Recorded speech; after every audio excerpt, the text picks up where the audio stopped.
Hey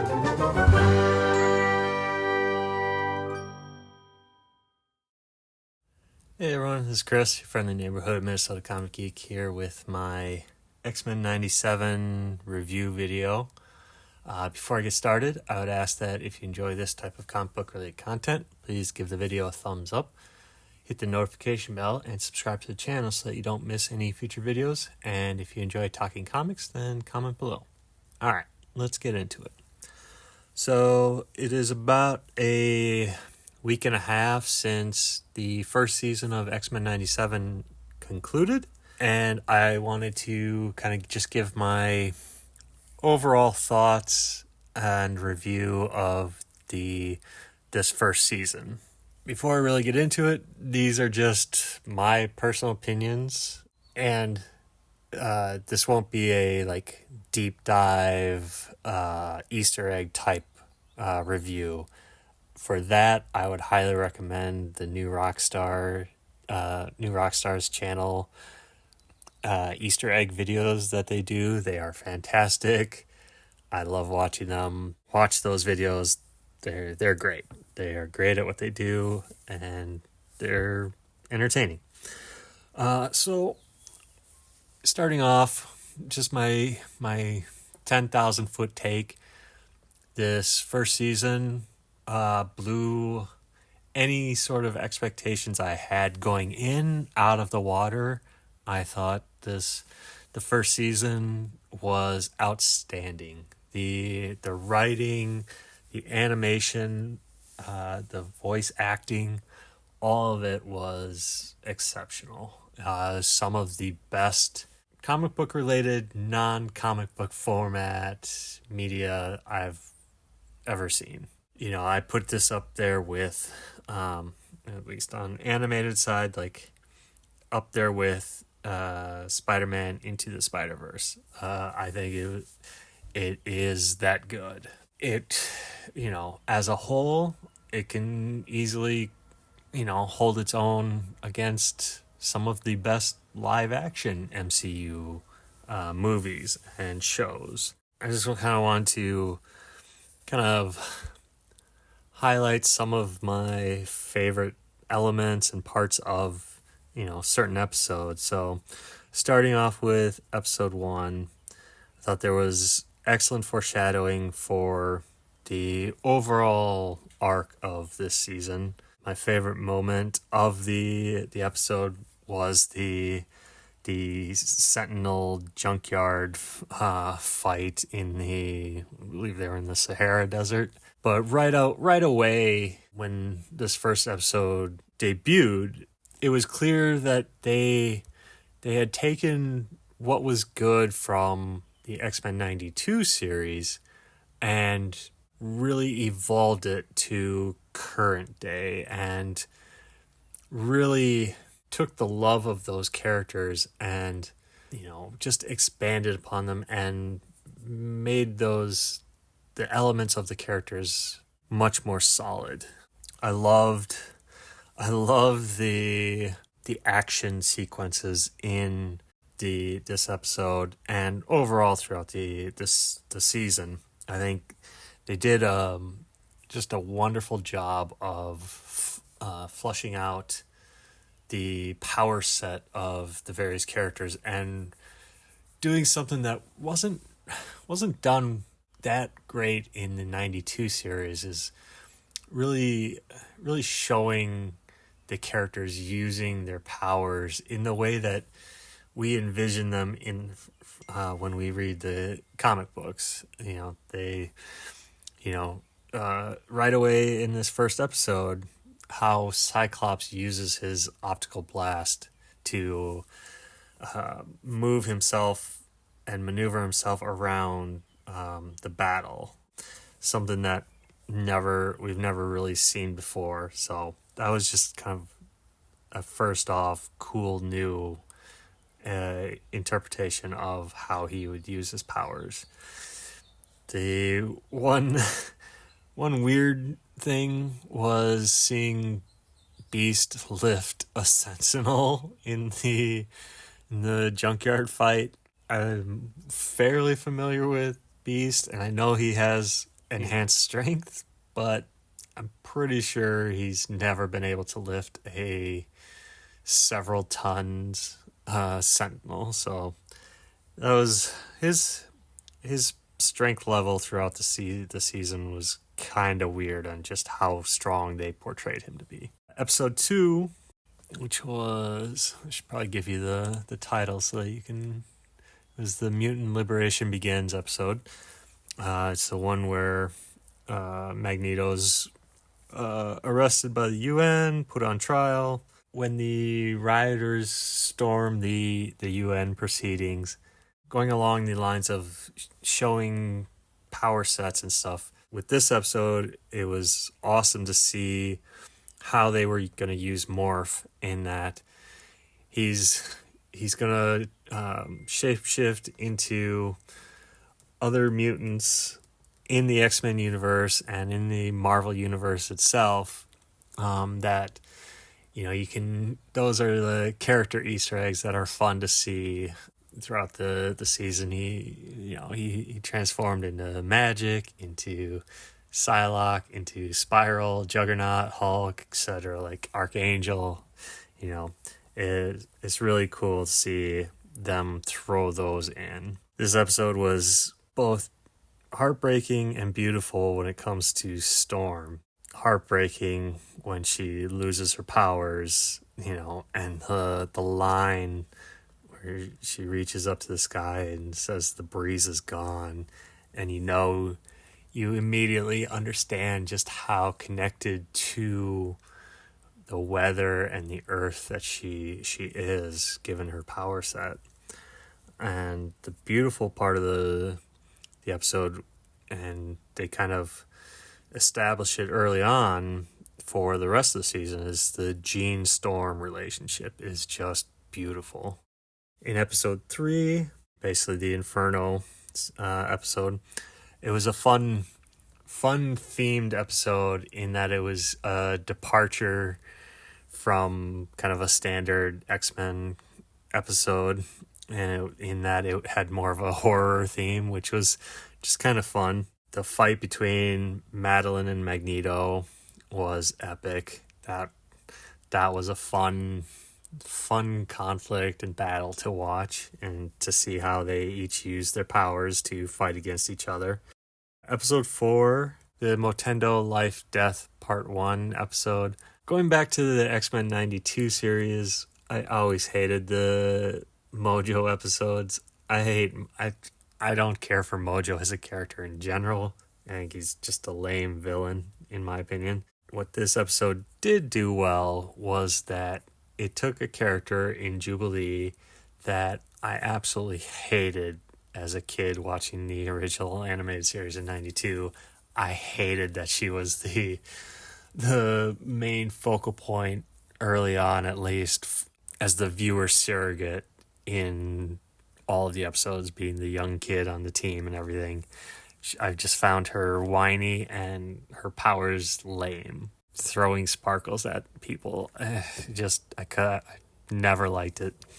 But in this episode, they did a good job of, when she meets her game older version of herself, and showing how she can make more physical manifestations of her power set to cut down stuff and throw physical sparkle blades. I don't know what you call them, but it made her powers more viable and worthwhile, I guess, for lack of a better word. That was good. And episode 5, this single standalone episode, if you take it as just a single standalone episode, might be one of the best X-Men episodes ever, in my opinion. Like, from the emotional roller coaster that this episode takes you on, from the start of the episode being incredibly hopeful, the jubilance of the people and the mutants on Genosha, ramping up to the crescendo at the end of the celebration, the gala, to the immediate heartbreak that turns on a dime, and the chaos that ensues and leaves you in despair at the end of the episode. The writing of this episode feels award worthy. The dynamic of Magneto, Rogue, and Gambit is a truly conflicting dynamic. If you've ever pursued someone else for a romantic relationship, you get rejected, and you have to settle for, as Gambit says, being just friends. That is such a heart crushing moment for Rogue to come to the realization and understand what Gambit was telling her, that there's some things are more important than just touch. And she realizes this after he sacrifices himself, and that she can't feel him. Emotions inside were just welling up, and just tear-inducing moment of heartbreak at the end of the episode. Couple that with the sound design of the episode, specifically during the assault, when the gigantic sentinel blasts the gal apart and it goes quiet, and how sound is used during that chaos just elicits the panic that all these characters are going through. It's so well done. And then after the episode ends, during the credits, getting the X-Men theme song done in a very slow piano is eerily haunting, and it's just so well done.